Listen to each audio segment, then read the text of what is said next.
మొదటి రోజే శేఖర్ భాష మీద కాస్త మండిపడ్డాడు నాగార్జున గారు.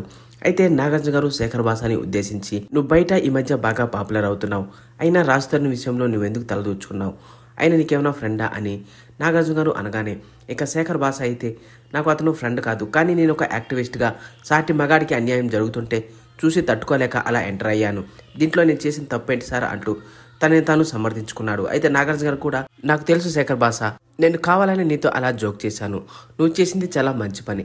ఒక అమ్మాయి అయినా అబ్బాయి అయినా ఎవరైనా సరే ఒకరిని కార్నర్ చేసి వాళ్ళని ఇరికిస్తున్నప్పుడు నీలాంటి ఒక హీరో రావాలి, నువ్వు అక్కడ సరైన టైంకి హీరోలో వచ్చి రాజ్ తరుణ్ని సేవ్ చేసావు అంటూ నాగార్జున గారు శేఖర్ భాషను పొగిడేశారు. అంతేకాకుండా, నువ్వేదో వేస్తావంట, ఏం వేస్తావయ్యా అనగానే శేఖర్ భాష ఒక్క క్షణం కూడా ఆలోచించకుండా, నేను స్పాంటేనియస్ గా చాలా పంచులు వేస్తుంటాను సార్, అదే నా స్టైల్ అంటూ శేఖర్ భాష కూడా సరదాగా నాగార్జున గారిని నవ్వించారు.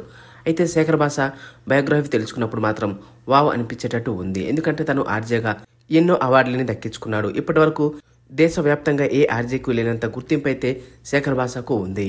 అంతేకాకుండా బిగ్ బాస్ లోకి రావడం కూడా తన డ్రీమ్ అంటూ ఎప్పటి నుంచో వెయిట్ చేస్తున్నట్టు కూడా చెప్పాడు. మరి చూడాలి బిగ్ బాస్ హౌస్ లో ఎలా అదరగొడతాడో.